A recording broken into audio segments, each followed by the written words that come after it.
Pues con el tema de hoy,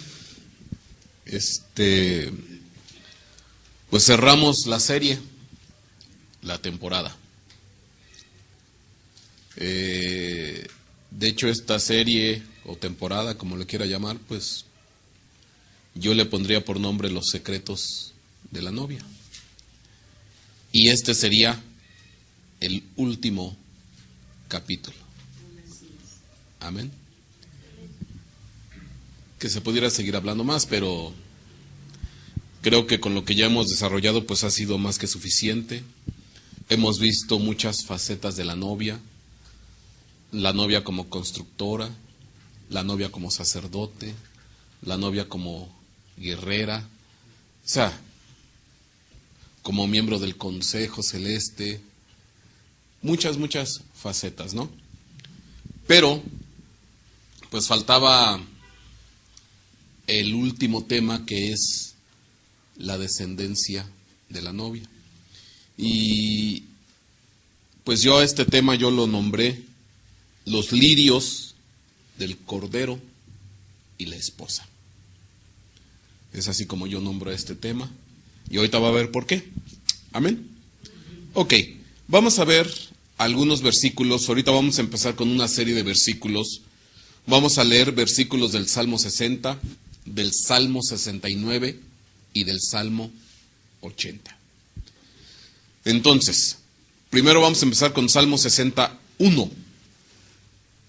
Dice así: Oh Dios, tú nos has rechazado y nos has quebrantado, te has airado, restáuranos, oh Dios. Amén. Salmo 60, versículo 5. Para que sean librados tus amados, salva con tu diestra y respóndeme. Versículo 11, 60:11. Dice: danos ayuda contra el adversario, pues vano es el auxilio del hombre. Si usted se da cuenta, en estos tres versículos del Salmo 60, habla de una petición, habla de una súplica acerca de que Dios restaure, Dios sane, Dios libre de los adversarios. Entonces, en ese sentido van estos salmos y estos versículos hacen énfasis en esto. Vamos a ver ahora algunos versículos del Salmo 69. Y vamos a empezar con el 1. Salmo 69:1 dice: sálvame, oh Dios, porque las aguas me han llegado hasta el alma. Versículo 13, 69:13 dice: pero yo elevo a ti mi oración, oh Señor, en tiempo propicio. Oh Dios, en la grandeza de tu misericordia, respóndeme con tu verdad salvadora. 14. Sácame del cieno y no me dejes hundir. Sea yo librado de los que me odian y de lo profundo de las aguas. Versículo 16. Respóndeme, oh Señor, pues buena es tu misericordia. Vuélvete a mí conforme a tu inmensa compasión. 18. Acércate a mi alma y redímela, rescátala. Por causa de mis enemigos, rescátame. Y vámonos hasta un último versículo, que es el 29. Pero yo estoy afligido y adolorido. Tu salvación, oh Dios, me ponga en alto. Si usted se da cuenta, es la misma tónica del Salmo 60. Señor, rescátame, líbrame, sálvame, ayúdame, etcétera, etcétera. Va en ese tono, y es un tono de súplica, de lamento, de aflicción, acerca de que se hace una petición de ser, ¿qué? Librado, rescatado, sanado o restaurado. Amén. Y vamos al Salmo 80. Salmo 80, versículo 1. Y dice así: presta oído, oh pastor de Israel. Tú que guías a José como un rebaño, tú que estás sentado más alto que los querubines, resplandece. Y el versículo 3 dice, restáuranos, oh Dios, y haz resplandecer tu rostro sobre nosotros y seremos salvos o salvados. Me voy hasta el versículo 7. Oh Dios de los ejércitos, restáuranos, haz resplandecer tu rostro y seremos salvos. Versículo 19. Oh Señor Dios de los ejércitos, restáuranos, haz resplandecer tu rostro y seremos salvos o salvados. Bueno, si usted se percató, es el mismo sentir, es la misma tónica.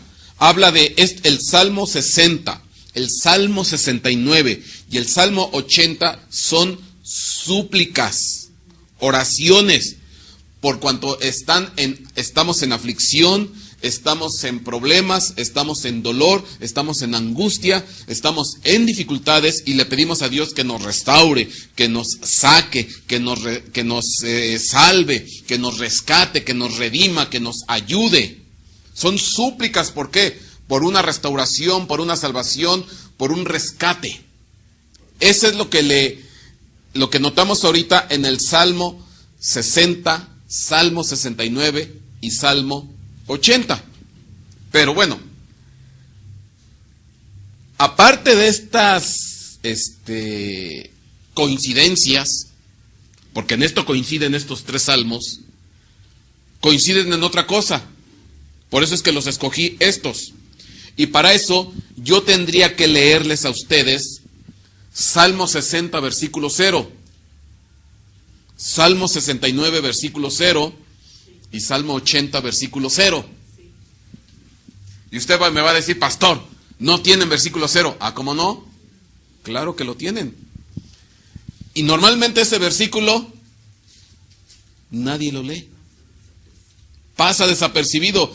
Lo pasamos de largo, pero no atendemos a ese versículo 0. ¿Cuál es el versículo 0? El título. El título. Lo que dice o se expresa en el título o en el encabezado del Salmo. Y para que usted se percate, vamos a ver Salmo 60:0. Dice, lamento y oración en la derrota. Para el director del coro, según la tonada de el lirio del testimonio, Mictán de David, para enseñar cuando luchó con Aram Naharaim y contra Aram Soba, y volvió Joab e hirió a 12,000 en el Valle de la Sal. A ver, yo los voy a leer, y a ver si usted se percata en qué coinciden los versículos 0 del Salmo 60, 69 y 80. Amén. A ver si usted se da cuenta, porque hay una coincidencia en estos versículos o en estos encabezados. Vamos a ver 69:0. Súplica de angustia al músico principal sobre lirios. Salmo de David. Y 80:0, o el encabezado. Súplica por la restauración al músico principal sobre lirios. Testimonio. Salmo de Asaf. A ver, ya le mostré el 60:0, el 69:0 y el 80:0. Y los tres son lamento, súplica, oración por cuestiones de problemas. Pero hay otra coincidencia que involucran una palabra, o una flor, o una planta. El lirio. El lirio. Por ejemplo, Salmo 60:0, vuelvo a repetir. Para el director del coro, según la tonada de el lirio del testimonio. ¿Se percata? 69:0, al músico principal sobre lirios. 80:0, súplica por la restauración al músico principal sobre lirios, testimonio. Entonces, aparte de la coincidencia de una súplica por un rescate, una salvación, una sanidad, hay una coincidencia en cuanto a qué. Es un tema sobre lirios, un testimonio sobre lirios. Y uno se queda. ¿Por qué? ¿Qué quiere decir eso? ¿Qué implica que hable de los lirios? ¿Sí notó la peculiaridad que hay en estos tres salmos? Los tres manejan el encabezado acerca de los lirios. Y hablan de una restauración, hablan de un rescate, hablan de una sanidad, hablan de un auxilio, de una ayuda. Pero, ¿qué involucra o qué quiere decir acerca de los lirios? Bueno, si Dios me lo permite, es lo que hoy vamos a descifrar. Amén. Por eso la Biblia es tan preciosa. Nomás hay que saber, bueno, que Dios dirija nuestros ojos y nuestra atención a ciertos detalles. Y en los pequeños detalles salen cosas muy, muy hermosas de parte de Dios. Amén. Bueno, ¿qué hay en cuanto a todo esto? Obviamente que nos ayudaría si nos estamos dando cuenta de esta peculiaridad, en cuanto a que hay este factor común de súplica por una restauración, de una sanidad, un rescate, y hay la peculiaridad de los lirios. Bueno, yo le voy a enseñar unos lirios para que le ayude visualmente. Los lirios normalmente son una flor, y la característica principal de los lirios, la principal, o lo que lo identifica, porque hay lirios de distintos géneros, pero lo que caracteriza a los lirios es que siempre tienen ¿qué? 6 pétalos. Siempre, siempre, siempre, siempre. Ese es el factor que identifica a una flor llamada lirio de otras flores, que tienen ¿qué? 6 pétalos. Y normalmente, gran mayoría son blancas. Los lirios blancos son muy buscados, muy cotizados, por lo mismo de que son extremadamente, son un blanco muy, ahora sí que, muy blanco. Perdóneme la expresión, pero sí, no son opaquitos, ni nada, no, sí es un blanco bonito, brillante, resplandeciente, usted lo ve aquí. Pero no nada más hay lirios totalmente blancos, ¿no? Esos son de los más buscados, pero pues hay lirios rosáceos, y usted se da cuenta aquí, pues tienen los famosos 6 pétalos, y no todos tienen precisamente la misma forma de la hoja. Es que ya ahorita con tantos cruces de plantas y demás, ya sacaron una variedad impresionante de lirios, ¿no? Según de lo que yo estoy investigando, hay cerca de 120 tipos de lirios. Entonces, por ejemplo, aquí están unos rosaditos, amarillentos, hay combinados entre distintos colores, pero la característica principal es ¿qué? 6 hojas. Amén. Por ejemplo, viene moteadito. O sea, hay, ¿cómo se llama? De todo tipo. Y, no, de hecho, sí, pues hay, según lo que yo encontré, cerca de 120 tipos de lirios. Ahora, pero, conforme la Biblia, en estos salmos, hablan de un rescate. Hablan de una salvación. Hablan de una restauración. Hablan de un auxilio. Una súplica por alguien que está pasando dolor, lamento, aflicción, prueba. Oiga. ¿Y por qué involucran a los lirios? ¿Qué tiene que ver los lirios con eso?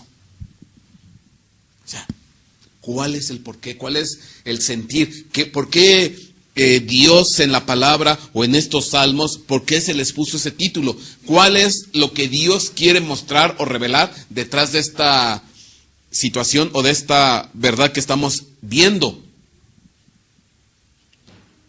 ¿Acaso cuando hay problemas de aflicción, de dolor, de angustia, cuando hay problemas de gente que está cautiva y que necesita ser liberada o restaurada, ¿tendríamos que usar lirios? No se pierda. Ah, no, no es cierto. Hoy se lo digo. Bueno, es que yo siempre ahora tengo de dos. Yo siempre se la tengo que hacer de emoción. Bueno, no sé. En ocasiones así se disfruta más porque por lo menos así desde el principio ya lo dejo. ¿Qué quiere decir? ¿Qué quiere decir? O sea, lo dejo interesado. Bueno, entonces se percató. Y yo le voy a responder por qué los 6 pétalos. Y por qué estas características. Amén. Bueno, para poder seguir introduciéndose en el tema, vamos a ver un capítulo en el libro de Cantares. Vamos a ver Cantares, capítulo 7. Libro de Cantares, capítulo 7, versículos 1 en adelante. Dice aquí: cuán hermosos son tus pies en las sandalias, oh hija de príncipe. Las curvas de tu cadera son como joyas, obra de manos de artífice. Aquí se está dando una descripción de quién. De la esposa, de la amada, de la novia. Y quien está describiendo esto, pues se entiende que es el amado. Cuán hermosos son tus pies en las sandalias, oh hija de príncipe. Las curvas de tus caderas son como joyas, obra de manos de artífice. Tu ombligo, como una taza redonda que nunca le falta vino mezclado. Tu vientre, como montón de trigos cercado de lirios. Tus 2 pechos como 2 crías de mellizas de gacela, tu cuello como torre de marfil, tus ojos como los estanques de Hesbón. Uy, mi hermano, si nos empezamos a meter en todo esto, nos echamos un año. Un año. Y nos va a faltar. Yo nomás le voy a explicar hoy el versículo 2. Porque, no, olvídese, no acabamos.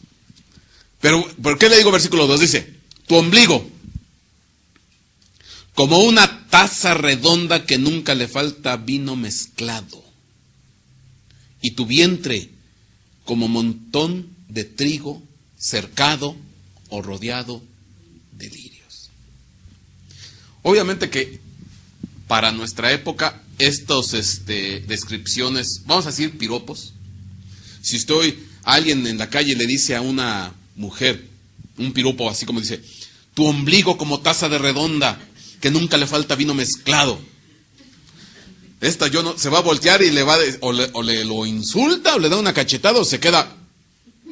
¿Qué dijo? Obviamente que, pues esto hay que interpretarlo. ¿Qué es eso de tu ombligo taza redonda? Y tu vientre como montón de trigo cercado de lirios. Bueno, yo uso este versículo porque mi intención es poder discernir o entender el Salmo 60, Salmo 69, Salmo 80, que notamos que era una súplica por sanidad, por rescate, por salvación, pero que involucra ¿qué? Los lirios. Ese es el fin de lo que yo hoy quiero describir. Ahora, si yo me voy ya específicamente a Cantares capítulo 7, versículo 2, ¿qué es eso cuando dice, tu vientre como montón de trigo rodeado de lirios, o tu ombligo como una taza redonda que nunca le falta vino? ¿Qué querrá decir con este pasaje? Bueno, para que usted me pueda comprender, vamos a ver, déjeme ver aquí, gráficamente.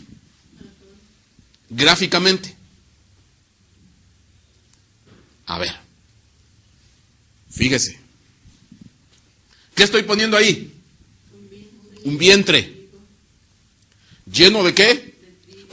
Simplemente yo estoy poniendo en gráfico, en imagen, lo que está en Cantares 7.2. Nada más, no estoy haciendo más nada. Claro que usted me va a decir, pastor, pero ese vientre está raro. Porque ese vientre es de una mujer que está ¿qué? Embarazada.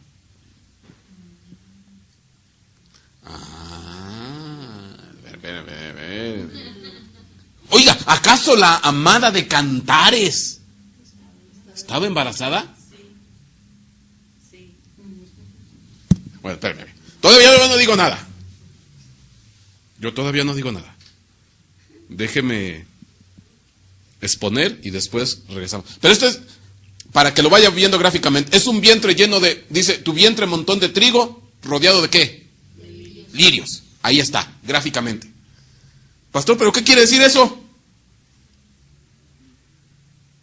Todavía no resuelvo nada. Bueno,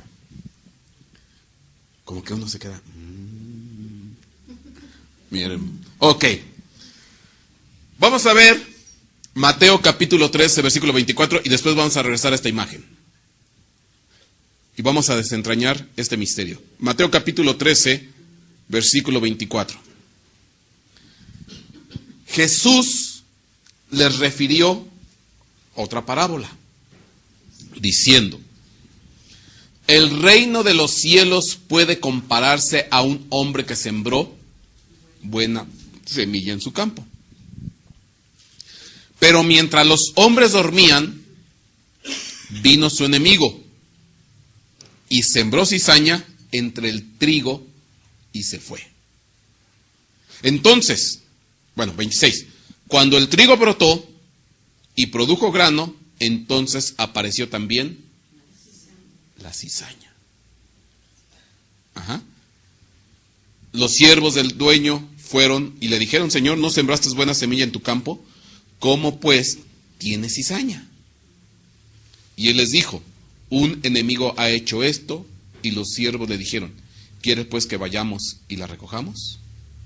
Pero él dijo: no sea que al recoger la cizaña arranquéis el trigo junto con ella.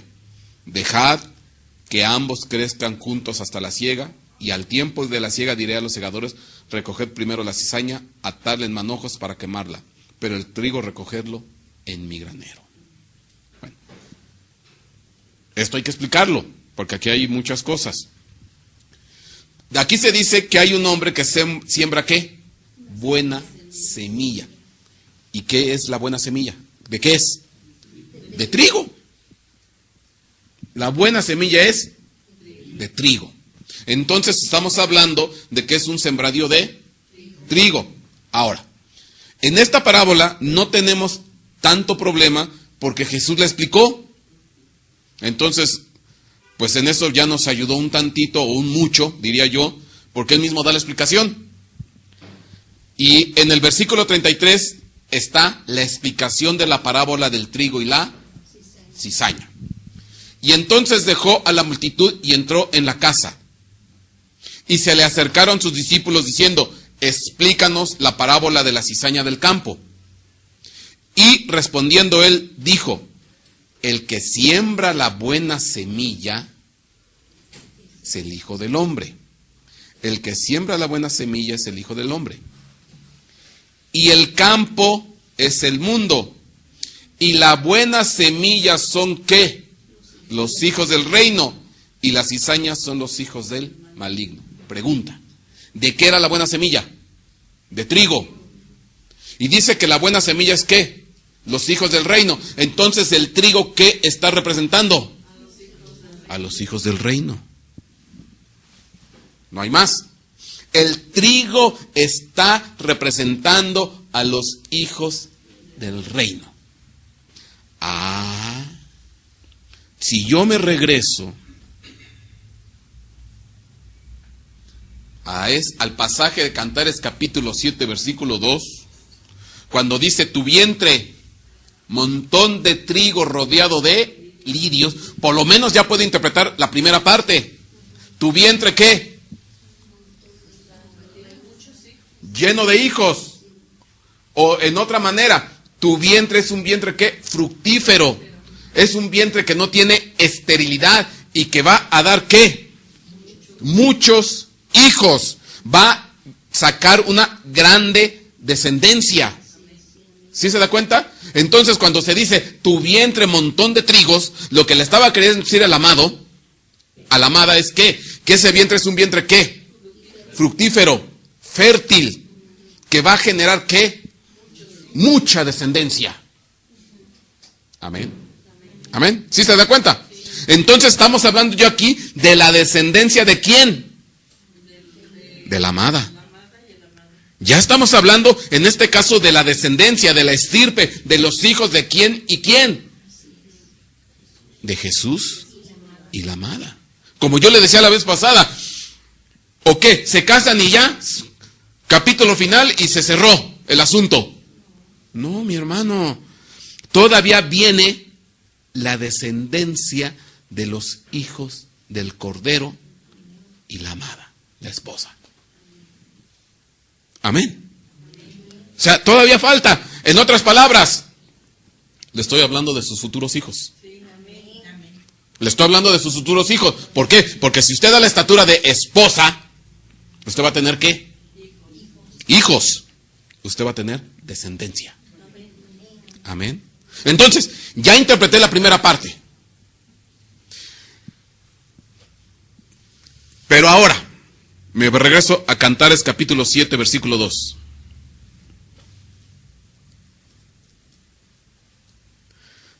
Dice ahí, tu ombligo como taza ¿qué?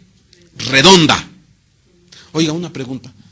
¿Cómo se pone el ombligo de una mujer que está embarazada?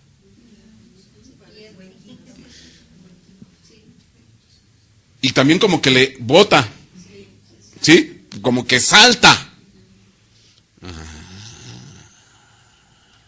Como taza redonda, dice.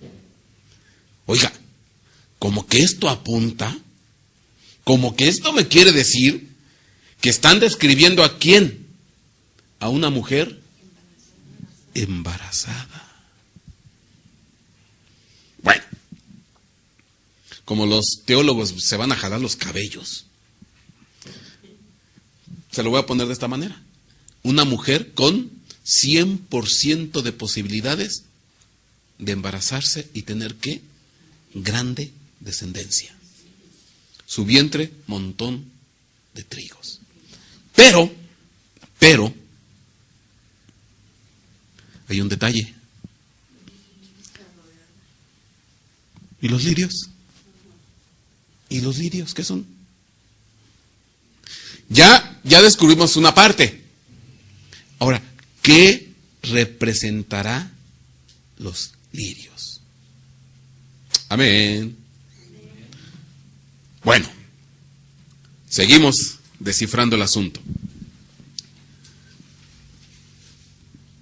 Pues aquí viene muy a la mano describir lo que significa la palabra lirio. La palabra lirio, Shushan, Shoshana, es en la concordancia Strong la 7799, y dice que viene de la 7797, y significa ¿qué? Lirio. Como flor u ornamento, también tiene aplicación de ornamento, también dice trompeta recta de forma tubular. Porque ya ve que las flores de los lirios, algunas forman como unas trompetitas. Por eso también tiene aplicación de trompeta. Pero dice, lirio por su blancura, dice ahí entrecomillado. Y dice que viene de la 7797. Y cuando voy a la 7797, ¿qué significa? Estar brillante. Es decir, implica estar ¿qué? Resplandeciente, alegre, regocijo, gozo. Oiga, ¿qué ocurrió cuando María visitó a Elizabeth? ¿Qué ocurrió? Saltó en el vientre de Elizabeth, ¿quién? Juan. ¿Con qué? Con gozo, con alegría. Empezó a ¿qué? A saltar, a regocijarse, a moverse. Amén. ¿Por qué? Y por cierto, esa es la primera ministración de Jesucristo. Él estando en una etapa de ¿qué? 6 meses. Estaba dentro del vientre y ya estaba ministrando. Y su ministración salió para ministrar ¿a quién? A Juan. Porque dice que el vientre saltó, el bebé nació en el vientre de Elizabeth. ¿Se acuerda? Sí. Ahora, pero según esto, la palabra lirio viene de una raíz que significa estar brillante, símbolo de estar alegre, contento. ¿Amén? Ok. Entonces, con esta base, yo me voy a regresar a Mateo capítulo 13, versículo 36. Vamos a rezarnos para seguir descifrando esto. Dice 13:37. Y respondiendo él dijo: el que siembra la buena semilla es el Hijo del Hombre. Y el campo es el mundo. Y la buena semilla, el trigo, son los hijos del reino. Y la cizaña son los hijos del maligno. Y el enemigo que la sembró es el diablo. Y la siega es el fin del mundo. Y los segadores son los ángeles. Por tanto, así como la cizaña se recoge y se quema en el fuego, de la misma manera será el fin del mundo. El Hijo del Hombre enviará a sus ángeles y recogerá de su reino a todos los que son piedra de tropiezo y a los que hacen iniquidad. Y los echará en el horno de fuego. Allí será el llanto y el crujir de dientes. 43. Entonces los justos, ¿quiénes son esos justos? Los hijos del reino, pero los que ya fueron ¿qué? Trasladados. Los que ya fueron ¿qué? Sacados. Los que ya están en otra condición. Y entonces los justos, ¿qué dice? Resplandecerán como el sol, brillarán como el sol en el reino de su Padre. El que tiene oídos, que oiga. Amén. Ahora, entonces, qué curioso, porque en esta explicación de la parábola de la cizaña y el trigo, dice que va a haber un rescate, que va a haber una transformación, que van a venir los ángeles y se van a llevar ¿a quiénes? A los hijos del reino. Y una vez que se lleven a estos hijos del reino, después dice que cuando estén allá arriba, van a ser como ¿qué? Van a brillar como ¿qué? Como el sol. Entonces, ahí está claro, ahí van a resplandecer, ahí van a brillar. Y yo le dije que la palabra lirio viene de una raíz que significa ¿qué? Estar ¿qué? Brillante, resplandeciente. Entonces, ¿qué quiere decir? Que cuando dice Cantares capítulo 7 versículo 2, tu vientre, montón de trigos rodeado de lirios, ¿qué es lo que se está representando ahí? 2 etapas. La etapa cuando somos hijos, cuando somos trigo, pero estamos ¿en dónde? En la tierra. Somos terrenales. Somos terrenales. Usted y yo ahorita estamos en la etapa de trigo. Porque el trigo nace ¿en dónde? En la tierra. Entonces ahorita nosotros estamos en la etapa terrenal. Pero tarde que temprano, y yo creo que ya más temprano que tarde, porque esto ya se está consumando, vamos a ser ¿qué? Rescatados, vamos a ser sacados, vamos a ser llevados, van a venir los ángeles y se van a llevar a los hijos del reino, a la buena semilla, y estando allá dice que vamos a ¿qué? A brillar, a resplandecer como el sol. Y entonces cuando estemos allá, esa va a ser nuestra etapa de ¿qué? Lirio. Entonces el lirio, ¿qué está representando? Nuestra etapa celeste. Nuestra condición en la cual vamos a ¿qué? A brillar, a resplandecer. ¿Sí se percata? Entonces, ya cuando lo vemos de esta manera, queda muy claro. Cuando en el libro de Cantares le dice, tu vientre, montón de trigo rodeado de lirios. ¿Qué quiere decir? Que son 2 etapas o 2 condiciones o 2 nacimientos, pudiéramos decir también. Nuestra condición terrena de trigo y nuestra condición celeste cuando brillemos como el sol. Amén. ¿Sí se da cuenta? Ahí está muy clarito. De hecho, Si yo me voy a Daniel capítulo 12, versículo 3, libro de Daniel capítulo 12, versículo 3, dice, los entendidos brillarán como el resplandor del firmamento, como las estrellas de los cielos. Y los que guiaron a muchos a la justicia, como las estrellas por siempre jamás. Ahí está.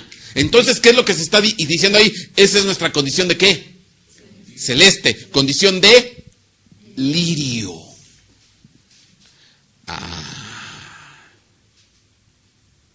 Ya vamos descifrando. Pero todavía no respondemos. Salmos 60, 69 y 80, porque habla súplica de restauración y rescate y habla de los lirios. Todavía no explicamos, pero ya vamos acercándonos. Amén. Entonces, quiere decir que vamos a tener dos etapas. La que estamos ahorita, usted y yo, es una etapa de tierra. Esto es igual lo que le decía Dios a Abraham. Dice, cuenta los granos de la arena, si acaso puedes, porque así va a ser tu descendencia. Cuenta las estrellas del cielo, si acaso puedes, porque así va a ser ¿qué? Tu descendencia. Ahí está claro. La tierra y el cielo. La tierra, el trigo. Las estrellas, el lirio. Amén. Mire qué bonito. Ok. Sí se percató. Ahora, ¿qué quiero decir con esto? Porque aquí hay más. Obviamente que hay más. Quiere decir que cuando estemos allá, cuando seamos sacados de aquí, cuando vengan los ángeles y se lleven a los hijos del reino, vamos a quedar en condición de, ¿en calidad de qué? De estrella. Resplandeciendo, brillando. O, lo es lo mismo, por eso lo puse así. Vamos a hacer lirio. Mire qué bonito. Vamos a brillar, vamos a resplandecer, vamos a estar en esa condición. Aunque todavía no le digo lo de los 6 pétalos. Espéreme. Todavía falta. Pero sí se da cuenta.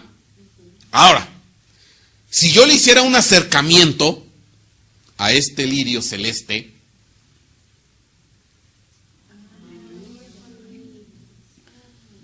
¿por qué habla de qué?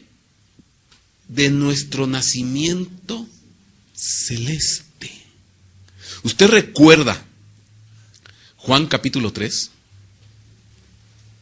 Juan capítulo 3, que dice, el nuevo nacimiento, se lo voy a dar en otro nivel. Dice, había un hombre, Juan capítulo 3, versículo 1, había un hombre de los fariseos llamado Nicodemo, prominente entre los judíos. Este vino a Jesús de noche y le dijo, Rabí, sabemos que has venido de Dios como maestro, porque nadie puede hacer las señales que tú haces si Dios no está con él. Respondió Jesús y le dijo, en verdad te digo, que el que no nace de nuevo no puede ver el reino de Dios. Amén. Ahora, ¿nosotros actualmente estamos en el reino de Dios? ¿Literal? No, la Biblia dice que el reino de Dios se ha acercado. ¿A través de quién? De Jesucristo. Pero ¿Cristo vino a qué? A llevarnos al Padre, al reino del Padre. Entonces eso todavía no se cumple en nosotros. Se acercó a través de Cristo, o sea, vino una porción del reino. Bueno, no una porción, vino el reino, pero, ¿cómo se llama? Vino el reino, pero centrado en la figura de ¿qué? De Jesucristo. Y Él vino hablando de todas esas cosas, pero tarde que temprano nos tiene que llevar allá. Nadie te lleva al Padre si no es por mí. Entonces dice, respondiendo Jesús le dijo, en verdad te digo, que el que no nace no puede ver el reino de Dios. Y aquí habla ya de qué, de verlo. Nicodemo le dijo, ¿cómo puede un hombre nacer siendo ya viejo? ¿Acaso puede entrar por segunda vez en el vientre de su madre y nacer? Jesús respondió, en verdad te digo que el que no nace del agua y del Espíritu no puede entrar en el reino de Dios. Lo que es nacido de la carne, carne es, y lo que es nacido del Espíritu, Espíritu es. ¿Notas, hombres, que te haya dicho, os es necesario nacer de nuevo? Ahora, si yo le pongo aquí nacer de nuevo, La traducción literal, nacer de nuevo, es, a lo mejor no alcanza a ver, nacer de arriba. Entonces, cuando seamos trasladados, ¿vamos a qué? A nacer allá. Por eso,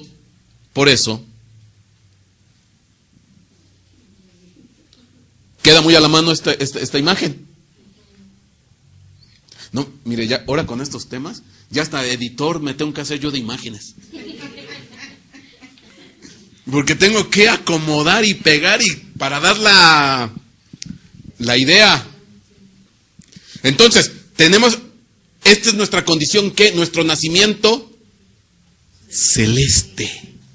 Vamos a nacer arriba. Ajá. ¿Sí se da cuenta? Y es entonces nuestra condición de lirio celeste. Y ahí está nuestro nacimiento. Amén. Ok. Seguimos revelando este misterio. ¿Qué más hay aparte de esto? Para esto tenemos que ver unos pasajes. Primer libro de los Reyes, capítulo 7. Vamos a ver algunos pasajes. Primer libro de los Reyes, capítulo 7, versículo 19. Dice aquí. Voy a leer desde un poquito más atrás. Desde el 15. Dice aquí, fundió las 2 columnas de bronce. La altura de una columna era de 18 codos y un cordel de 12 codos medía la circunferencia de las dos. Aquí está hablando de las 2 columnas principales que estaban a la entrada del templo que hizo Salomón. Y dice que eran columnas de bronce. 16. Hizo también 2 capiteles. Los capiteles, ahorita se los voy a mostrar, es la parte que está en la parte superior de las columnas. 2 capiteles de bronce fundido para colocarlos en las cabezas de las columnas. La altura de un capitel era 5 codos y la de otro capitel era de 5 codos. Ok. Me voy ahora sí hasta el versículo 19. Los capiteles que estaban en las cabezas de las columnas del pórtico tenían forma de lirios y medían 4 codos. Amén. Y había también capiteles sobre las 2 columnas junto a la protuberancia que estaba al lado de la malla, y había 200 granadas en hileras alrededor de los capiteles. Erigió pues las columnas en el pórtico de la nave, erigió la columna derecha y la llamó Jaquín, y erigió la columna izquierda y la llamó Boaz. Y en lo alto de las columnas se había ¿qué? Lirios tallados. Entonces, ahí estaban las 2 columnas principales, pero en la parte superior tenían ¿qué? Forma de lirio. Si yo se lo muestro en una imagen, esta es la parte, bueno, creo que aquí queda más a la mano. La parte de arriba de la columna era el capitel, y eso tenía forma de ¿qué? De lirio, de flor. Y otra vez está claro, porque, bueno, aquí, si yo le muestro la parte de aquí abajo, de hecho aquí usted nota un corte por mitad, para no poner toda la columna. Este es el cimiento, la base, es en donde está desplantado, en la tierra, y esta es la parte más alta de la columna. Entonces es lo mismo, la etapa terrena y la etapa celeste, la etapa de trigo y la etapa de lirio. O sea, vuelve a casar otra vez la interpretación. Son 2 etapas. Y estas eran las 2 columnas principales que permitían la entrada al templo, Joaquín y Boaz. Después habría que hablar en específico de esas 2 columnas, porque ahí hay un montón de cosas. Yo siempre digo después y... Ok, sí se percata. Entonces se vuelve a cumplir la interpretación. Ahora, ¿pero qué más hay en todo esto? ¿Qué más hay en todo esto? Bueno, para seguir interpretando todo esto, vamos a ver un salmo. Salmo 45. Y cuando yo le ponga el Salmo 45, versículo 0, versículo 0, cántico de las bodas del rey. Al músico principal sobre lirios, másquil de los hijos de Coré. Másquil es poema o instructivo, instrucciones de los hijos de Coré, canción de amores. Pero yo le puedo poner así: cántico de las bodas del rey, al músico principal sobre los lirios o sobre los hijos del reino celestes. Porque los lirios es la etapa ¿qué? Celeste, la condición celeste. La condición en que vamos a brillar en el firmamento como estrellas, en el que vamos a resplandecer. Entonces, si esto es cierto, este salmo me tiene que hablar ¿de quién? De los amores entre el rey y la reina, y por consecuencia de la descendencia que surge entre el amor del rey y la reina, que son los hijos, y son los hijos celestes, los lirios. Miren, ya está el Salmo 45:0, versículo 45:0. ¿Ya podemos interpretar? Bueno, empecemos a leer. Salmo 45, versículo 1. Salmo 45:1. Dice: rebosa en mi corazón un tema bueno. Otra versión dice palabra buena. Al rey dirijo mis versos o mi canto. Mi lengua es como pluma de escribiente muy ligero. Eres el más hermoso de los hijos de los hombres.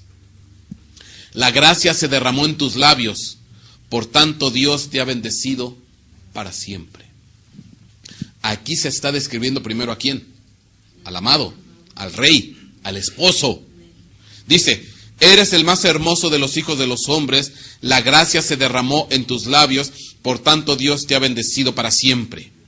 Ciñe tu espada sobre el muslo, oh valiente, en tu esplendor y majestad. En tu majestad cabalga en triunfo, por causa de la verdad, de la humildad y de la justicia. Que tu diestra te enseñe cosas tremendas. Tus saetas son agudas. Los pueblos caen debajo de ti, en el corazón de los enemigos del rey están tus flechas. ¿Qué es lo que hacía el Señor Jesucristo? Atravesaba con flechas los corazones de sus enemigos. Y cuando esa flecha atravesaba el corazón de los enemigos, esos enemigos caían ¿qué? Postrados, y después le adoraban. ¿Y esas flechas eran qué? Su palabra que salía de la boca del rey. O sea, esa era la flecha, esa era la saeta, la espada que él utilizaba. Por eso dice al principio en el versículo 1, 2, dice: la gracia se derramó en tus labios. Oiga, ¿qué será haber escuchado predicar a Jesucristo? Si hoy con un simple mortal en ocasiones la gente queda, bueno, no embobada, pero gustosa, alegre, maravillada por un simple mortal que en nada se compara con Jesucristo. Imagínese escuchar predicar a Jesucristo. Si uno con trabajo necesitamos 1 hora, 2 horas para sacarle una lagrimita a usted. No es, casi hay que darle a usted con el bar para que... No, yo creo que Jesucristo hablaba... No, hombre, eso ha de haber sido... Y aún así había gente dura de corazón. Dura. Espérese, porque ahora sí vamos a terminar ahorita. Oiga, mi hermano, es que esto es precioso. Esto es precioso. Entonces, ¿qué gracia tenía Jesucristo? ¿Qué gracia? Eran flechas, eran saetas agudas. A lo mejor no, tal vez no es la descripción que convenga porque viene de la mitología, pero era un cupido. Lanzaba sus flechas y mire, atravesaba nuestro corazón y nosotros caemos ¿qué? Prendidos, enamorados, llorando, alabando, glorificando al Rey de la Gloria. ¿Por qué? Porque sus flechas, sus palabras nos atraviesan, nos derriten, nos estrujan. Solo los tablas de cara de piedra se quedan. Pero bueno, yo espero que a usted ya se le haya quitado esa cara. Dice la Escritura que Él va a convertir el corazón de piedra en un corazón de carne. Amén. Ok, entonces aquí nos está describiendo. 6. Tu trono, oh Dios, es eterno y para siempre. Cetro de equidad es el cetro de tu reino. Has amado la justicia y aborrecido la iniquidad. Por tanto, Dios, tu Dios, te ha ungido con óleo de alegría más que a tu compañero. ¿Y esto está hablando de quién? De Jesucristo. Porque estos versículos los toma la carta a los Hebreos para dar una descripción de quién? De Jesucristo. Ajá. Entonces, si se da cuenta, todas tus vestiduras están perfumadas con mirra, aloe y casia. De palacios de marfil te han alegrado con instrumentos de cuerda. Ok, entonces, ahí se nos da la descripción de quién, del amado. Y ahora, este salmo es un salmo de boda. Cántico de las bodas del rey. Pero también es un salmo que nos habla de la descendencia de quién. De los hijos, porque son los lirios. Ok, ahora, vamos a leer la descripción de la amada. Así que póngase toda esplendorosa, hínchese así, siéntase. Porque es una descripción de usted. Amén. Escucha. Hay cuenta que le está hablando Jesucristo a usted. Póngase así, su libellez así. Escucha, hija. Presta atención e inclina tu oído. Olvídate de tu pueblo y de la casa de tu padre. Esto se lo tengo que explicar. Entonces el rey deseará tu hermosura. Inclínate ante él, porque él es tu Señor. Y la hija de Tiro vendrá con presentes, y los ricos del pueblo suplicarán tu favor. Toda radiante, toda esplendorosa, toda brillante, toda resplandeciente está la hija del rey dentro de su palacio. Mi hermano, porque aquí ya estamos en condición de ¿qué? Usted ya es ¿qué? Lirio. Oiga, y cuando ¿han oído la Escritura cuando dice que el amado es como un lirio que apacienta entre los rebaños? Entonces, bueno, libro de Cantares. Cuando se junta lirio con lirio, ¿qué va a salir de lirio con lirio? Más lirios. Bueno, ahorita. Toda radiante está la hija del rey dentro de su palacio. Recamada de oro está su vestido. En vestido bordado será conducido al rey. Las doncellas, sus compañeras que la siguen, serán llevadas a ti. Serán conducidas con alegría y regocijo y entrarán al palacio del rey. ¿Se recuerda qué es lo que le dije que significaba la palabra lirio? Estar brillante, alegre, regocijo. Entonces, ¿esta es una reunión de qué? De lirios, porque es una reunión de gozo, de alegría, de regocijo. Amén. Por eso dice, serán conducidas con alegría y regocijo y entrarán al palacio del rey. Y ahora dice, en el lugar de tu padre estarán tus hijos. Y los harás príncipes en toda la tierra. Y haré que tu nombre sea recordado por todas las generaciones. Por tanto, los pueblos te alabarán eternamente y para siempre. Uy, mi hermano. Pero dice aquí, en lugar de tu padre estarán ¿qué? Tus hijos. Entonces, ahí está claro. ¿Quiénes son esos hijos? Los hijos del amado y la amada. Los lirios celestes. Pero dice, en el versículo atrás yo le había leído, que dice, escucha, hija, presta atención e inclina tu oído. Olvídate de tu pueblo y de la casa de tu padre. ¿Qué quiere decir esto? Nosotros cuando seamos sacados de esta tierra y vayamos al cielo, nos vamos a ir ¿a dónde? A la casa del Padre. Vamos a estar en la casa del Padre. Y vamos a estar ahí un tiempo en la casa del Padre. Vamos a estar conviviendo con el Padre. Porque eso fue a lo que vino ¿qué? Jesucristo. Yo soy el camino, la verdad y la vida. Nadie te lleva al Padre si no es a través de mí. ¿A qué vino Cristo? A llevarnos al Padre. Pero después de que estemos un tiempo en la casa del Padre, Vamos a tener que dejar esa casa. Amén. No vamos a estar en esa casa para siempre. Porque debemos de tener nuestra casa aparte. ¿Con quién? Con el amado. Amén. Amén. Por eso dice, olvídate de la casa de tu padre. Olvídate de tu pueblo. Deja, mira, ya esos de la tierra, todo lo que dice en la tierra, ya déjalo, olvídalo. Y olvídate, dice, y deja la casa del Padre. Ya no vas a estar ahí. Porque Cristo está, ¿qué? Preparando morada. Casa. Que después vamos a ir a visitar al Padre. No se preocupe. Pero de momento tú tienes que, porque va a ser difícil, es que imagínense, llegar a la casa del Padre, estar en la casa del Padre, estar con el Padre de la gloria, pues, pero nos espera boda, nos espera nupcias, y nos espera el amado, y hay unos que ay, papá, pero te puedo visitar. Sí, hijo mío, pero tú te tienes que ir a casar. Tú te tienes que ir a la boda. Dije mal, sí, hija mía. Bueno, entendemos, ¿no? Entonces, así como que va a costar, ¿qué? Trabajo, salirse ¿de dónde? De la casa del Padre. Oiga, es una gloria estar en la casa del Padre. Es una gloria. ¿O no?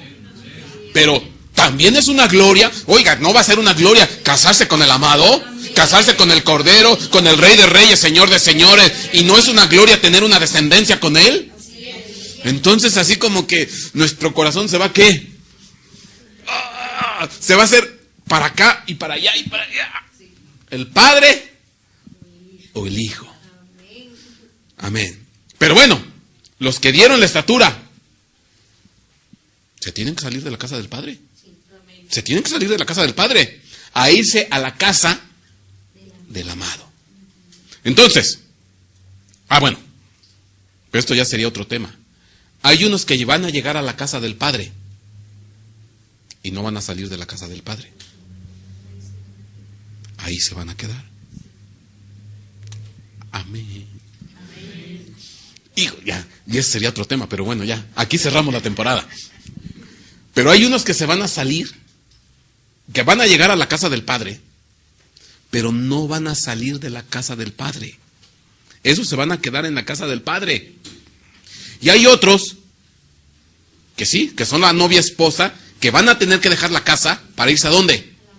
A la boda, a las nupcias, a la casa del amado, del Señor Jesucristo. ¿Y quiénes son los que llegan a la casa del Padre y no salen de la casa del Padre? Los hijos del Padre. Esos no se casan. Esos no se casan. Esos son hijos del Padre y siempre van a estar en la casa del Padre. No se pierde el emocionante capítulo a esta misma hora y por el mismo canal la próxima semana de no sé cuándo. Pero bueno, apúntelo. Porque después tendremos que hablar de los hijos de la casa del Padre. No, ok, pero bueno, ya me interrumpí yo solito. Dice, en lugar de tus padres estarán ¿qué? Tus hijos. Y los harás príncipe en toda la tierra. Pero entonces, bueno, obviamente que ya viéndolo desde el punto de vista celeste, nuestros hijos van a ser ¿qué? Príncipes, nobles, reyes. Y haré que tu nombre sea recordado por todas las generaciones. ¿Por qué? Porque ¿quiénes son los encargados de que ese nombre sea recordado? Pues toda la descendencia, los hijos de los hijos que salen ¿de dónde? Del esposo con la esposa. Y se van a recordar. Amén. Por tanto, los pueblos te alabarán eternamente y para siempre. Amén. ¿Sí se da cuenta? Ok. Ahora, ¿qué quiero decir con esto? ¿Qué quiero decir con esto? Porque todavía no respondemos Salmo 60, Salmo 69 y Salmo 80. ¿Se acuerda?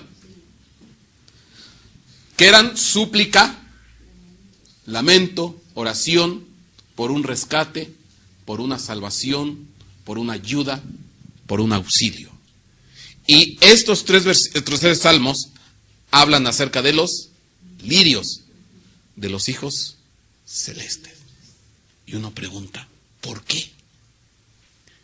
Pues ¿a quién hay que rescatar? ¿A quién hay que ayudar? ¿A quién hay que auxiliar? A nosotros ya no, porque ya vamos a estar en condición ¿qué? Celeste.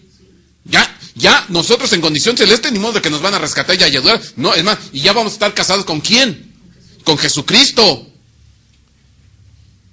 Entonces, ¿a quiénes hay que rescatar? ¿A quiénes hay que ayudar? ¿A quiénes hay que salvar?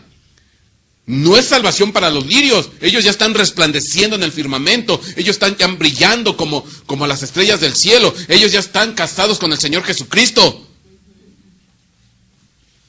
Bueno, para que usted me pueda entender, vamos a ver Romanos capítulo 8, versículo 18. Romanos capítulo 8, versículo 18. En adelante. Pues considero que los sufrimientos de este tiempo presente no son dignos de ser comparados con la gloria que nos ha de ser revelada. Pues sí, vamos a ser transformados en calidad de ¿qué? Lirios. Porque el anhelo profundo de la creación, y me voy a permitir hacer un cambio, que al final es lo mismo. Porque el anhelo profundo de la creación es aguardar ansiosamente la revelación, la manifestación, surgimiento de los hijos de Jesucristo. ¿Quién es Dios? Jesucristo. Entonces yo voy a sustituir la palabra Dios por Jesucristo. Y entonces dice, porque el anhelo profundo de la creación es aguardar ansiosamente la revelación de los hijos de Jesucristo. ¿Que tiene con quién? Con la amada, con la esposa. Porque la creación fue sometida a vanidad no de su propia voluntad, sino por causa de aquel que la sometió en la esperanza. De que la creación misma será también liberada de la esclavitud de la corrupción a la libertad de la gloria de los hijos de Jesucristo. Mire, ya queda muy bien. Pues sabemos que la creación entera aún gime y sufre dolores de parto hasta ahora. Y no solo ella, sino que también nosotros mismos que tenemos las primicias del Espíritu, aún nosotros mismos gemimos en nuestro interior, aguardando ansiosamente la adopción como hijos. ¿La redención de qué? De nuestro cuerpo. Porque este cuerpo de trigo se tiene que convertir en un cuerpo de lirio. Porque en esperanza hemos sido salvos. Pero la esperanza que se ve no es esperanza, pues ¿por qué esperar lo que uno ve? Etcétera, etcétera. Entonces, ¿de qué estamos hablando aquí? ¿Qué está esperando la creación? La manifestación de los hijos de Jesucristo. ¿Qué van a hacer? ¿Qué van a hacer nuestros hijos o sus hijos? Príncipes, sacerdotes. ¿Y qué van a hacer? Van a rescatar, van a liberar, van a salvar, van a ayudar. ¿A quiénes? A toda la creación. ¿Sí se da cuenta? Entonces, ¿a qué se van a dedicar? A rescatar, a restaurar, a ayudar, a salvar. ¿Juntamente con quién? Con nosotros, bueno, usted como esposa del Cordero y pues toda nuestra descendencia. Y va a surgir esa estirpe, va a surgir esa generación, va a surgir esa descendencia que va a ser, ¿qué? Un rescate de la creación. Y yo me añadiría, no nada más de la creación, de las creaciones, de los universos. Porque ya vimos la vez pasada que un universo, ay mi hermano, uno es, si los científicos de hoy en día con uno se dan de topes. Hay multitud de universos. Y entonces, ¿qué es lo que va a hacer? Que va a salir toda una generación, una descendencia, y todos esos hijos van a ir a ¿qué? A ayudar. Y van a ser príncipes, van a ser sacerdotes. Amén. ¿Sí se da cuenta? Ahora, por eso, yo le decía a usted, bueno, primero déjeme mostrarle Cantares capítulo 2, versículo 16. Cantares capítulo 2, versículo 16. Mi amado es mío, y yo soy suya. Y él apacienta su rebaño entre lirios. Amén. Ya le podemos dar otro enfoque a este versículo. ¿Quiénes van a estar apoyando a ese rebaño? Los lirios. ¿Y quiénes son los lirios? Los hijos celestes. Amén. Porque el cordero va a seguir, ¿qué? Pastoreando. Pero ahora va a tener auxilio ¿de quién? ¿Apoyo de quién? De sus hijos. Mire. Ahora, yo le había mostrado a usted un lirio. ¿Cuántos pétalos tiene? 6. ¿Por qué 6? Bueno. Génesis capítulo 1. Génesis capítulo 1, versículo 1. En el principio creó Dios los cielos y la tierra. Y la tierra estaba desordenada y vacía. Y las tinieblas cubrían la superficie del abismo, y el Espíritu de Dios se movía sobre la superficie de las aguas. Y dijo Dios, sea la luz. Y hubo luz.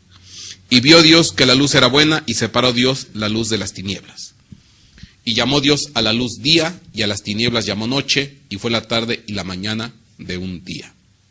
Y aquí empieza el proceso creativo, pero quedaría mejor el proceso de restauración, porque ¿cómo estaba la tierra? Desordenada y vacía, y las tinieblas cubrían la faz del abismo. Entonces, en ese proceso de desorden, tuvo que venir Dios otra vez ¿a qué? A poner orden, a restaurar. Y entonces, si lo vemos desde ese punto de vista, ¿cuántos días se tomó Dios para restaurar todo? 6 días. 6 días. Amén. 6 días. ¿Qué quiere decir esto? Que todo el mundo ha dicho que el número 6 es un número ¿de qué? De hombre. Bueno, Apocalipsis dice otra cosa. Dice que el 666 es número de hombre. Así dice. Bueno, pero entonces el número 6 implica un proceso ¿de qué?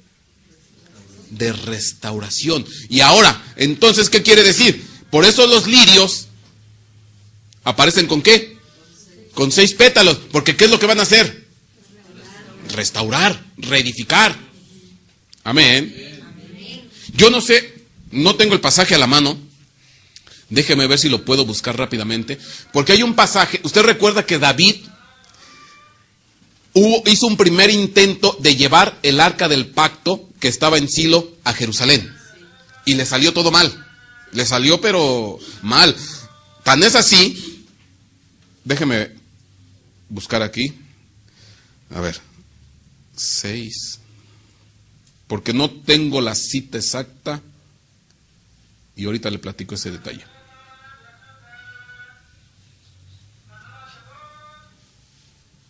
A ver si lo encuentro rápido y no me falla. Es en Crónicas, si no me recuerdo.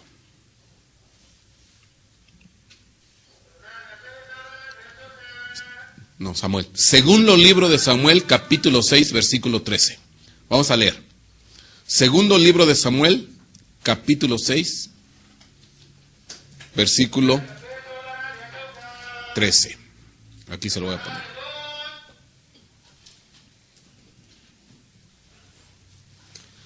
Bueno, antes de leer, le estaba platicando.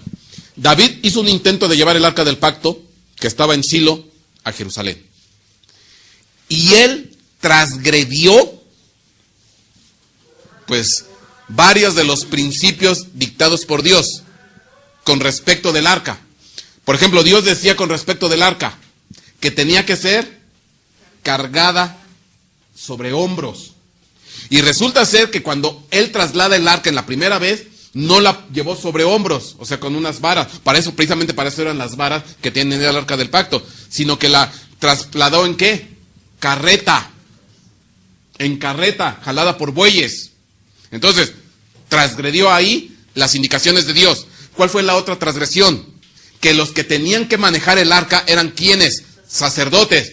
Y en el primer traslado, los que llevaban el arca no eran sacerdotes, eran guerreros. Tan es así que cuando sale la marcha, dice, empezaron a hacer cantos, dice, acerca de qué? Jehová de los ejércitos. ¿Por qué? Porque los que estaban al frente de esa marcha eran ¿quiénes? Guerreros. Entonces, transgredió otra indicación. Entonces, hizo una serie de situaciones, de transgresiones, que eso fue provocando ¿qué? La molestia de Dios. Y en esa primera marcha, dice la Escritura que estuvo a punto de ¿qué? Se deslizó el arca y estuvo a punto de caer. Y que hubo uno que se llamaba Usa. Hubo uno que se llamaba Usa. Y resulta ser que metió la mano para que el arca no se deslizara y cayera a piso, a tierra. Y en ese momento Dios se enojó y se molestó y mató a Usa. Y obviamente ese traslado de esa arca se detuvo.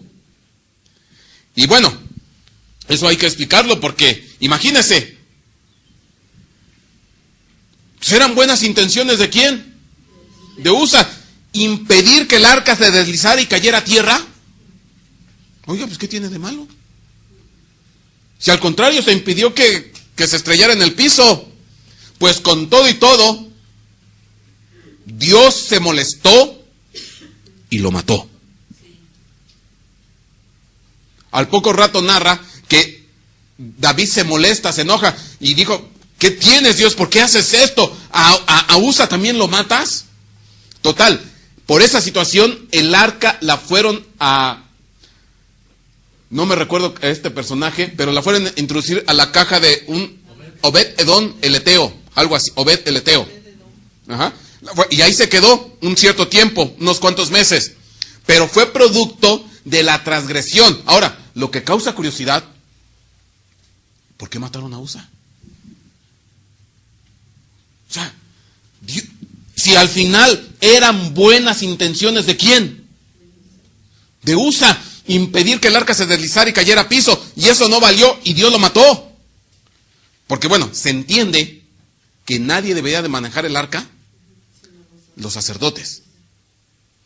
Pero bueno, para poder explicar esto, bueno, ya que me metí en esto, vale la pena explicarlo. Si yo me voy unos capítulos atrás, ahorita se lo estoy contando de memoria porque no tengo bien ubicados los capítulos, pero ya después usted con calma puede leer toda la historia. Cuando me voy unos capítulos atrás, resulta ser que llega David con su ejército a las puertas de Jebús. La ciudad de Jebús. Resulta ser que la ciudad de Jebús era la que iba a ser en un futuro la ciudad de Jerusalén, la ciudad de los jebuseos. O sea, Jerusalén no empezó siendo Jerusalén. Jerusalén empezó siendo la ciudad de Jebús, de los jebuseos. Entonces, cuando llega David enfrente de la ciudad de los jebuseos, la ciudad de Jebús, resulta ser que los jebuseos se pusieron muy bravos, altaneros, y mandaron a decir a David, aún los ciegos y los cojos te echarán fuera. Así le mandaron a decir a David, porque lo que quería llegar David era conquistarla.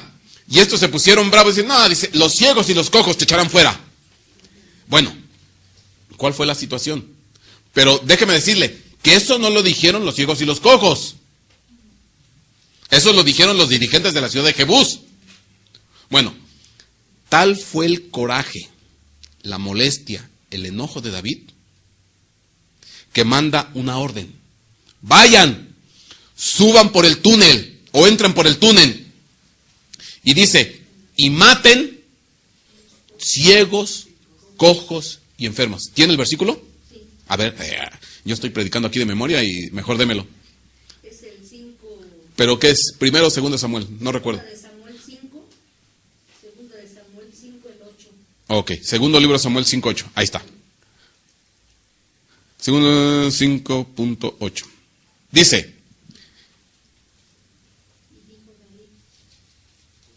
6, voy a leer desde el 6. El rey y sus hombres fueron a Jerusalén contra los jebuseos, los habitantes de la tierra, y estos dijeron a David: no entrarás aquí, aún los ciegos y los cojos te rechazarán, pues pensaban: David no puede entrar aquí. No obstante, David conquistó la fortaleza de Sión, es decir, la ciudad de David. Y dijo David aquel día, fíjese: todo el que quiera herir a los jebuseos, que suba por el túnel del agua y llegue a los cojos y a los ciegos, a los cuales el alma de David aborrece. Mire qué broncas en el alma tenía David. Terrible. Dice: y cualquiera que quiera herir a los jebuseos. Y entre ellos estaban ¿quiénes? Cojos y ciegos, a los cuales el alma de David aborrece. Por eso se dice: ni los ciegos ni los cojos entrarán en la casa. Entonces, ¿qué es lo que hizo David?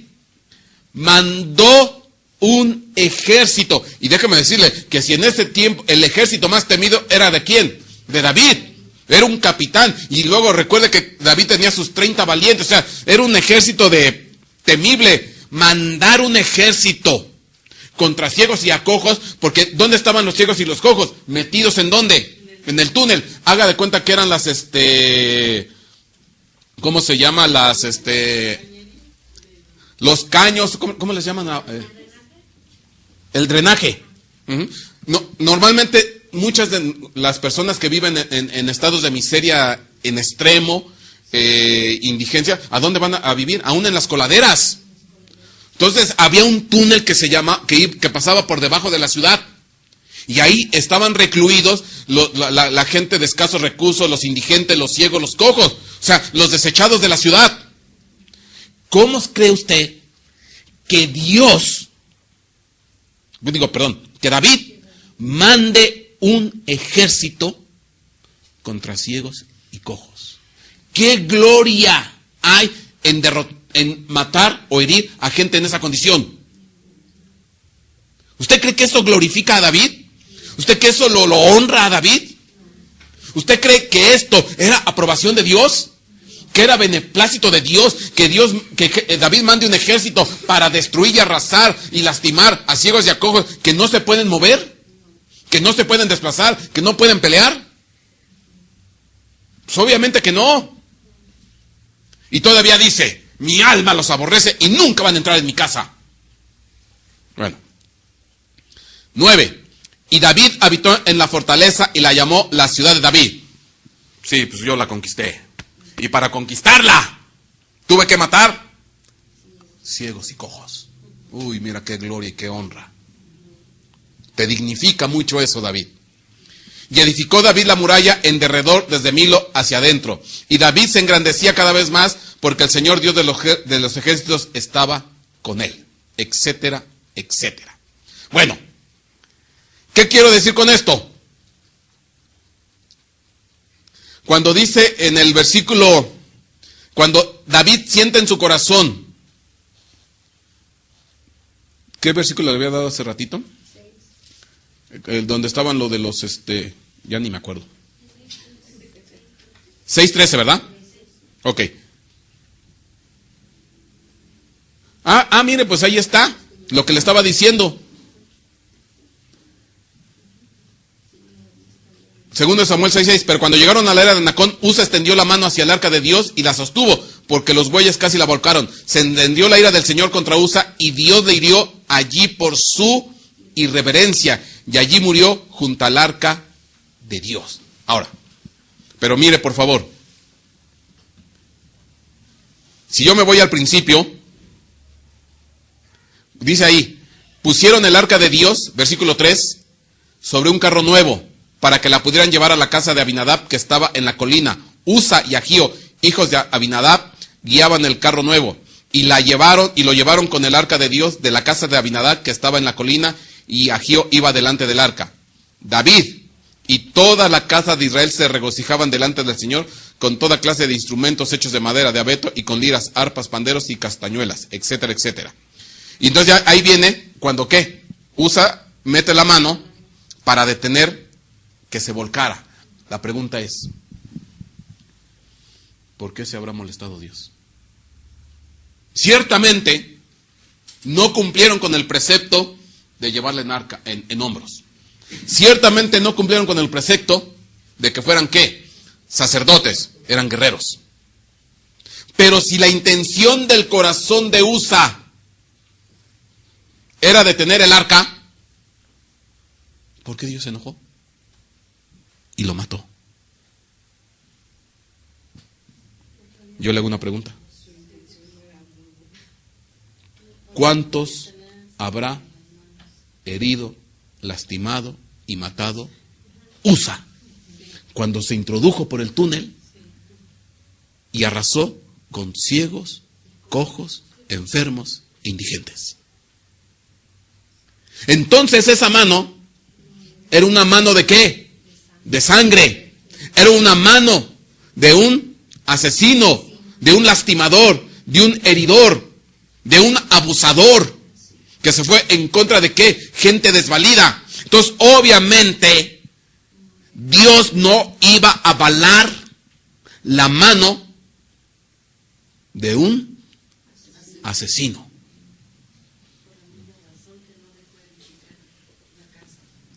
Exactamente.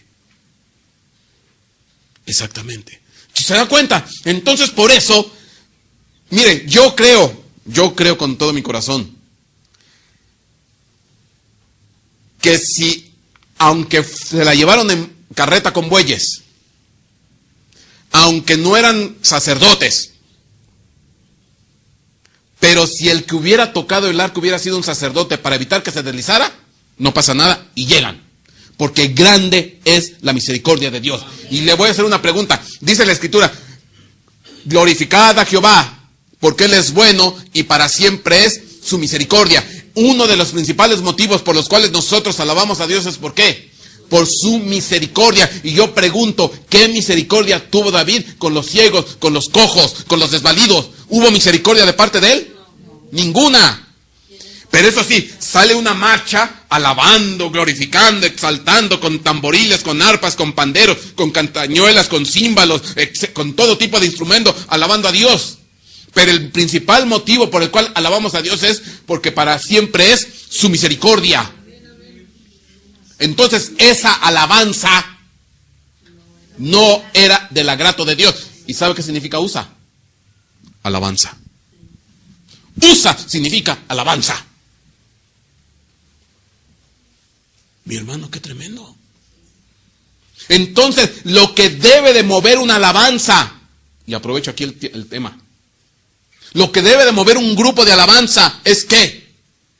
Misericordia.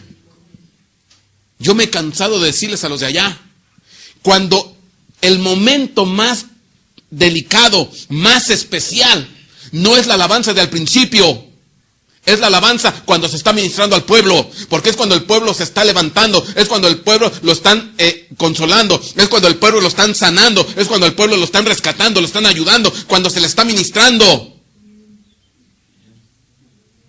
Pero si tú, integrante del grupo de alabanza, estás ahí nomás tocando por tocar y estás cuchicheando y no te estás percatando de lo que está sucediendo ahí, tu alabanza no sirve. Porque lo que debe de mover alabanza es ¿qué? Misericordia. Y mi hermano, mucha gente de los grupos de alabanza ministran, pero nomás por ministrar y porque el pastor se los ordena, pero no se meten en la ministración. Si supieran ellos que ahí se están rompiendo cadenas, que se están siendo libres, están siendo liberados, están siendo sanados, porque cae la gloria de Dios. Se está obrando ¿qué? Misericordia. Se están rescatando a los ciegos, a los cojos, a los enfermos, a los débiles. Y si el que está aquí se conecta con eso. Pero muchas veces cargan la carreta en bueyes. Cargan el arca en carreta de bueyes. No le dan ¿qué? El trato como debe de ser. Cargan el instrumento y lo avientan. Y se le rompe una cuerda, me importa muy. Les vale un soberano. Yo me he peleado con él. Podrás tocar bonito, podrás tocar excelso, podrás ser un excelente ejecutante. Pero si no te mueve la misericordia, olvídate, tú no eres gente de alabanza. Que en ocasiones, en mi caso, los tengo que poner porque no tengo nadie más. Mejor preferiría que cantáramos a capela. Pues sí. Misericordia quiero, más no sacrificio. Entonces, esa alabanza no era del agrado de Dios, era la mano de un ¿qué? De un asesino. Era la mano de un asesino. Y muchas veces la gente carga el arca, la presencia de Dios, en carreta de bueyes. Y ahí tienen al arca, brincoteando de arriba para abajo. Amén. Mi hermano, ya deje la carreta. Métase en la presencia de Dios. Con respeto, con amor, con pasión. Amén. Porque déjeme decirle que el grupo de alabanza no nomás son estos de acá. Estos son los ejecutantes. El grupo de alabanza. ¿A qué viene usted? A alabarle al Señor. Amén. Por eso, me regreso al tema. Perdón, pero era necesario. Se les dio una segunda oportunidad de trasladar ¿qué? El arca a Jerusalén. Pero ahora sí. Bueno, me falta un dedo. 6 poderosas razones, no 5. ¿Por qué? ¿Por qué? Dice 12. Y se dio aviso al rey David, segundo libro de Samuel, capítulo 6, versículo 12. Y se dio aviso al rey David diciéndole: el Señor ha bendecido la casa de Obed-Edom y todo lo que le pertenece a causa del arca de Dios. Entonces David fue y con alegría hizo subir el arca de Dios de la casa de Obed-Edom a la ciudad de David. Segundo intento. Pero mire. Y sucedió que cuando los portadores del arca del Señor habían dado 6 pasos, él sacrificó un buey y un carnero cebado. Entonces empezaron a caminar, salió todo el desfile, los que llevaban el arca, y un paso, 2, 3, 4, 5, 6, y ¡espérate! ¡No continúes! Dice, no nos vaya a pasar lo de la vez pasada. Mire. Por 6 poderosas razones. Se detuvo a los 6 pasos y empezó a hacer ¿qué? Sacrificio. Y David danzaba con toda su fuerza delante del Señor y estaba vestido con un efod de lino. David y toda la casa de Israel hacían subir el arca del Señor con aclamación y con sonido de trompeta. Pero fue necesario detenerse a los 6 pasos. ¿Cuántos días se tardó Dios en reordenar la tierra? 6. El 6 es ¿qué? Restauración. Amén. Y sobre todo, la restauración en este caso. ¿Por qué David detuvo a los 6 pasos? ¿Qué quiso decir esto? ¿Qué le estaba pidiendo qué? Porque ¿quién mandó a matar a los ciegos y a los cojos?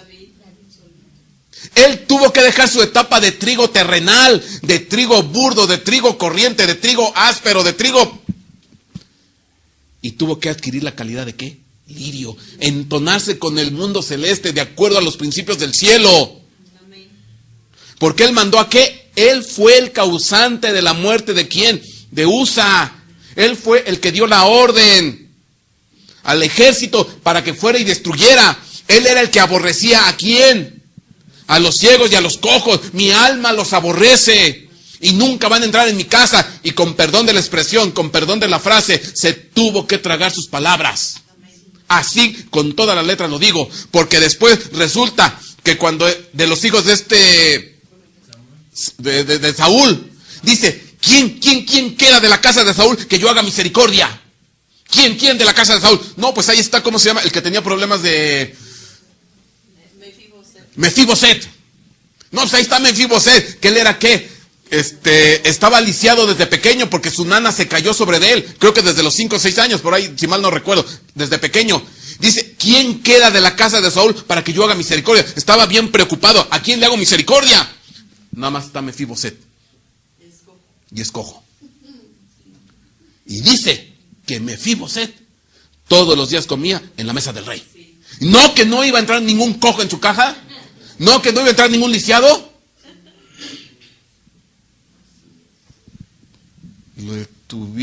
Se tuvo que tragar sus palabras. Amén. Entonces, ¿qué quiere decir que se detuvo aquí a los 6 pasos? ¿Necesitaba qué? Restauración. Se necesitaba que saliera esa amargura, ese aborrecimiento de su alma, ese rencor. Amén. Así como Dios se tuvo que tomar 6 días para restaurar, también en el plano individual, el 6 también implica restauración. Y si eso yo lo traslado a los lirios, cuando estemos en condición de lirio, tendremos la capacidad de ¿qué?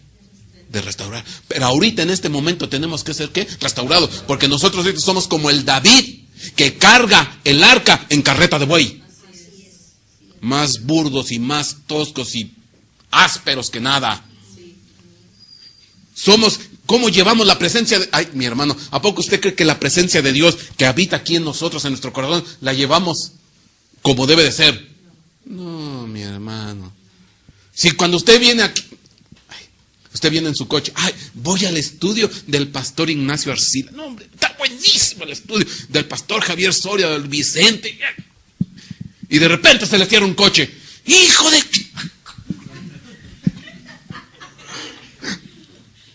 Cruza esa puerta. Se le caen los cuernitos y le sale la aureola.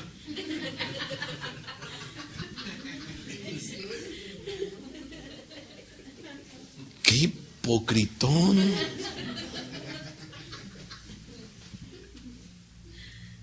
Se acaba de comprar coche nuevo.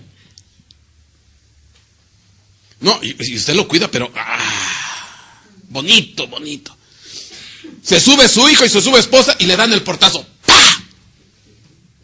Óyeme, ¿qué te pasa? ¿Estás viendo cuánto me... Pasa esa puerta.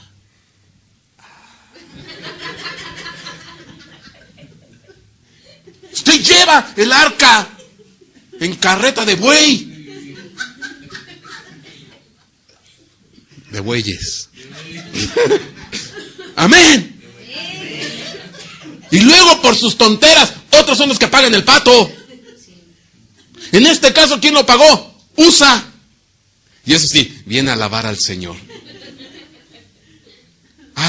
Y el domingo, mira, sus lagrimones así, parece fuente, así que desbordado en lágrimas, chilla.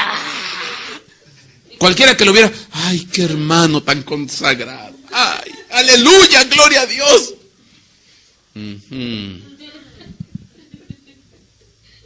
Hay que ser lirio.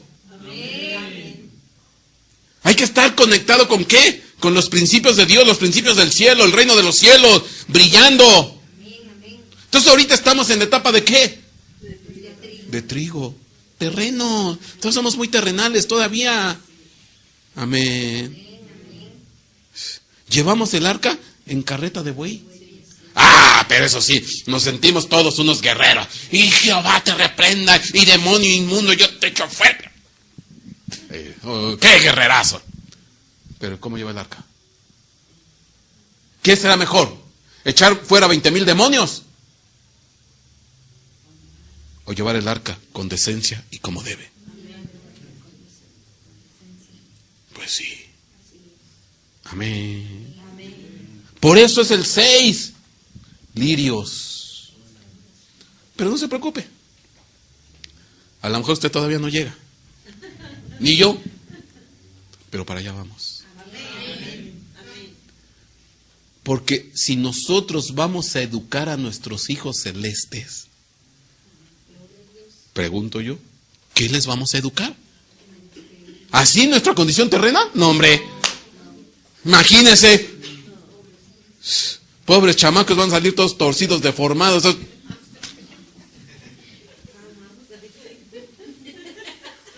Dice mi hermana, traumado. ¿Sabe que mucho de lo que pasa a nuestros hijos es culpa de nosotros?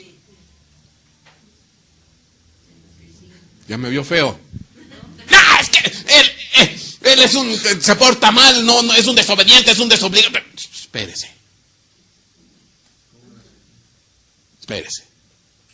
Así no lo va a educar usted. Usted primero se tiene que regir bajo los principios de Dios. ¿Y después qué? Edúquelo. Y debe tener tolerancia, debe tener paciencia. Dice, no provocas a ir a tus hijos. Pero no, si nos encanta, nos gusta. Mi hermano, bueno, uno que es ministro, cuando viene la gente a ministrarse, un 50-60% de heridas que les fueron provocados en la infancia. No, es que mi papá, y es que mi mamá, y es que... Híjole. Y unas raíces de amargura. Así las tenía que David. No dijo, en pecado me concibió mi madre. A saber cómo fue la infancia de David. ¿Y eso qué era? El dulce cantor. Amén. Sí, después de los 6 pasos. Después de los 6 pasos. Después de su proceso de ¿qué? De restauración. Porque antes, no, cualquier cojo que veía, te aborrezco, no te quiero, te desecho. Y mi hermano, ¿cómo llegamos a la iglesia? Llegamos tuertos, cojos. Y lo primero que hacen en la iglesia, sacarle la lengua. Lo ven feo a uno. Lo desprecian, lo humillan. Ay, ese hermano. Mira, ¿y tú de cuándo acá tan brillante y tan resplandeciente? Amén. Entonces, tenemos que ser ¿qué? Lirios. Porque eso es lo que va a hacer ¿qué? Nuestra descendencia. Amén. ¿Sí se da cuenta? Mire qué y ya no es porque ya no tengo tiempo. Porque en la Biblia, ya se me acabó el tiempo, se menciona que los querubines que están al lado en el trono del Padre, libro de Apocalipsis, tienen 6 alas. Y los querubines que aparecen en el Antiguo Testamento se menciona que son de 4 alas. ¿Por qué hicieron del cambio de 4 a 6? Oiga, pastor, ¿acaso los querubines también tienen que ser restaurados? Sí. Hasta ellos. ¿O qué cree? ¿Que ellos ya no? ¿Qué decía la carta a los Hebreos? Porque te has acercado no al monte que retumba, que tiembla y al sonido de trompeta, sino a la congregación de los primogénitos y a los espíritus hechos ya perfectos. Hay espíritus que tienen que ser perfeccionados. Entonces también ellos necesitan restauración. Porque es más, ¿quiénes son los que se revelaron al principio? Querubines. Entonces muchos de ellos necesitan ¿qué? Restauración. Nada más que ahora la restauración va a ser a través de la iglesia. Como ya hay muchos desordenados, cuando estemos en calidad de novia, esposa, lirio celeste y con todo, vamos a ir a restaurar a muchos de esos rebeldes. Amén. Mi hermano tiene chamba para el rato. No se nos va a acabar. Amén. Oiga, ¿cómo vamos a terminar esta serie? ¿Cómo sería bueno terminar? Tenemos unos 5 o 10 minutitos. Yo creo que la mejor manera de terminar con un canto. Pero que lo reciba el Padre. Y tu futuro esposo. ¿Qué le cantarías? Dale evidencia de que está siendo ¿qué? Restaurado. Dale muestra de que está siendo sanado. Dale indicios de que Él para ti es lo mejor. Pero si vamos a cantar así como los de alabanza que les digo, están cantando, se están rasgando el alma aquí tratando, y estos de acá. ¿Qué, mi hermano? Cargar la carreta, el arca, en carreta de bueyes. Puro buey. Y de los más grandes. Amén. ¿No le parece? Tenemos... Mire, normalmente cuando yo vengo nos vamos como a las 10:15, 10:30. Hoy Dios me favoreció y me hizo llegar temprano. Tenemos unos minutitos. Vamos a tratar, mire lo que le voy a decir, que con nuestro canto, poner el arca de Dios, su presencia, sobre nuestros hombros. Y vamos a pasearla. Vamos a mover esa arca. Amén. Si la alabanza de David y el pueblo se la detuvieron, que hoy Dios reciba esta alabanza. ¿Usted quisiera?